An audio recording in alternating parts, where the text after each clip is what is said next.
Hello friends, welcome to Raji home maker channel. இன்றைக்கி நம்ம பார்க்க போகிறது ஒரு சூப்பரான ஷ்ரெட்டட் சிக்கன் ரெசிபி. அதாவது செட்டிநாடு சைட் பார்த்திங்கன்னா பிச்சு போட்ட கோழி அந்த மாதிரி டேஸ்ட்டாக பண்ணுவாங்க. அந்த பிரியாணி கூட வச்சு சாப்பிடும்போது அந்த ரெசிபிஸ்லாம் ரொம்பவே நல்லாயிருக்கும். இந்த ஷ்ரெட்டட் சிக்கன் ரெசிபி இங்கிலீஷில் வந்து ஷ்ரெட்டட் சிக்கன் அப்படின்னு சொல்லுவோம், இல்லைன்னா தமிழில் பிச்சு போட்ட கோழி அப்படின்னு சொல்லுவோம். இந்த ரெசிபி வந்து எப்படி செய்யலான்னு பார்க்கலாம் வாங்க. இதுக்கு வந்து நான் ஒரு மிக்சர் ஜாரில் ஒரு 7லேருந்து 8 பல்லு அளவுக்கு பூண்டு சேர்க்குறேன். உங்களுக்கு பொதுவா பூண்டு அதிகமா சிக்கன்ல சேர்த்துக்குவீங்க அப்படின்னா, நீங்க இன்னும் கூட சேர்த்துக்கலாம். பெரிய பல் பூண்டா இருந்தா இந்த அளவுக்கு போதும். அதுக்கப்புறம் பார்த்தீங்கன்னா, ஒரு 1 1/2 இன்ச் அளவுக்கு இஞ்சி சேர்த்துருக்கேன். இப்போ இது கூட நான் என்ன சேர்க்குறேன் அப்படின்னு பார்த்தீங்கன்னா, காரத்துக்கு வந்து 1 டேபிள் ஸ்பூன் அளவுக்கு மிளகு சேர்க்குறேன்.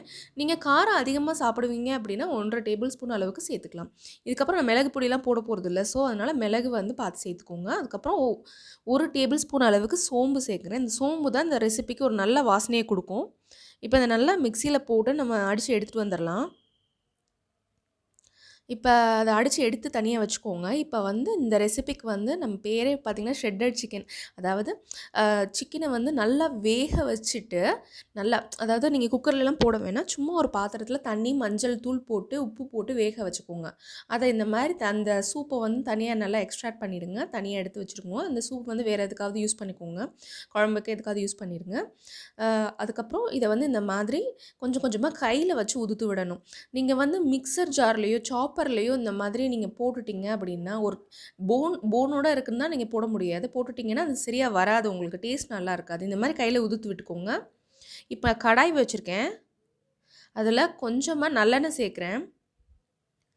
உங்ககிட்ட வேற என்ன என்ன ஆயில் இருக்கோ, ரிஃபைண்ட் ஆயில் எந்த ஆயில் வேணா நீங்க யூஸ் பண்ணிக்கலாம். பட் நல்லெண்ணெய் வந்து பெட்டர். நல்லாயிருக்கும் டேஸ்ட்டு. இப்போ இதில வந்து பார்த்தீங்கன்னா நான் வந்து என்ன சேர்க்க போறேன்னா, அந்த கரம் மசாலாக்கு பொருட்கள் இருக்கும் இல்லையா? அதெல்லாம் சேர்க்க போறேன். 1 பட்டை 1 1/2 பட்டை, அதுக்கப்புறமா 1 பிரிஞ்சி இலை, 4 லவங்கம்.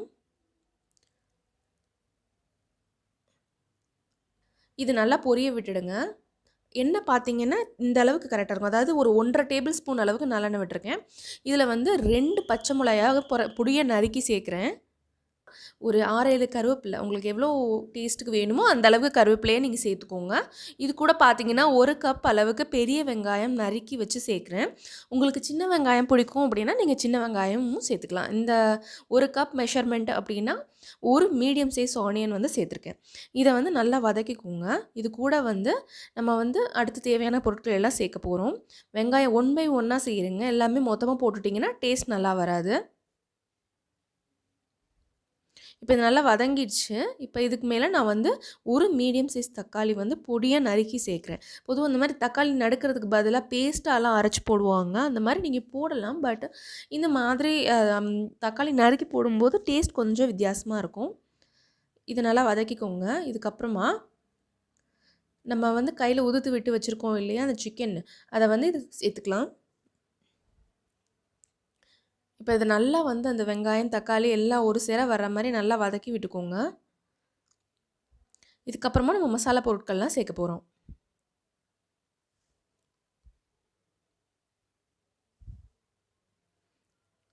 இப்போ இதில ஏற்கனவே நம்ம மிக்ஸியில அடிச்சு எடுத்து வச்சுருக்கோம் இல்லையா? இஞ்சி, பூண்டு, மிளகு, சோம்பு அந்த மிக்ஸ வந்து இத கூட சேர்த்துக்கலாம்.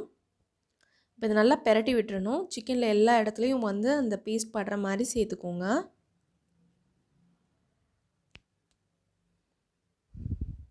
கொஞ்ச நேரம் இது நல்லா வதங்கட்டும். இப்ப 1 ஸ்பூன் அளவுக்கு அம் தனி மிளகாய் தூள். இது வந்து நீங்க காரத்துக்கு தகுந்தாப்புல சேர்த்துக்கோங்க. அதுக்கப்புறமா 1 ஸ்பூன் அளவுக்கு கரம் மசாலா தூள். இந்த ஸ்பைசஸ் எல்லாமே உங்க காரம் உங்களுக்கு எவ்வளோ காரம் தேவையோ அந்த அளவுக்கு போட்டுக்கோங்க. 2 ஸ்பூன் மல்லித்தூள் சேர்க்குறேன். நீங்க வந்து உங்களுக்கு மல்லித்தூள் வாசனை வந்து அதிகமா வர வேண்டான்னா, நீங்க 2 ஸ்பூன் மல்லித்தூளுக்கு பதிலா 1 ஸ்பூன் மல்லித்தூளும், எக்ஸ்ட்ரா 1 ஸ்பூன் வந்து தனி மிளகாய் தூள நீங்க கூட்டிக்கலாம். அது உங்களுக்கு எப்படி பிடிக்குமோ அந்த மாரி சேர்த்துக்கோங்க. இப்ப இத நல்லா பெரட்டி விட்டுடுங்க. பொதுவா மல்லித்தூள் அரைக்கும்போதே நம்ம வந்து மஞ்சள் தூள்லாம் சேர்த்து போட்டு தான் நம்ம அரைப்போம். அதனால நான் மஞ்சள் தூள் இதில சேர்க்கல. இப்போ நீங்க வந்து வெறும் தனியா மல்லித்தூள் வெறும்ன தனியா தூள் மட்டும் வச்சுருக்கீங்க அப்படின்னு, நீங்க 1 ஸ்பூன் அளவுக்கு மஞ்சள் தூள் சேர்த்துக்கலாம். இப்போ இது நல்லா வேகணும். அந்த பச்சை வாசனை மசாலால இருக்க பச்சை வாசனை வந்து போற அளவுக்கு இது வேகணும். இப்போ இது கூட தேவையான அளவுக்கு உப்பு சேர்த்துக்கோங்க. இது மசாலா அந்த சிக்கனோட நல்லா ஒத்தி நல்லா வந்து கரெக்டாக வரணும். அதுக்காக வந்து நான் கொஞ்சமாக தண்ணி சேர்த்துக்கிறேன். இப்போ இது நல்லா சுருண்டு வர அளவுக்கு வதக்கிக்கோங்க. இதில் கடைசியாக பொடியாக நறுக்குன கொத்தமல்லி தழையை சேர்த்துக்கோங்க. சேர்த்து கொஞ்சம் நேரம் நல்லா வதக்கிட்டு இறக்கிடலாம். இப்போ இந்த மாதிரி பிச்சு போடக்குள்ள இது வந்து இந்த மாதிரி சிக்கன் வந்து உங்களுக்கு கடைகளில் வந்து ரொம்ப காஸ்ட்லியாக சொல்லுவாங்க. அதை நீங்கள் வீட்லேயே ட்ரை பண்ணி பாருங்கள். இந்த வீடியோ உங்களுக்கு பிடிச்சிருக்கு அப்படின்னா ராஜி ஹோம் மேக்கர் சேனலை சப்ஸ்கிரைப் பண்ணுங்கள். மறக்காமல் பக்கத்தில் இருக்க பெல் ஐக்கானையும் கிளிக் பண்ணுங்கள். தேங்க்யூ.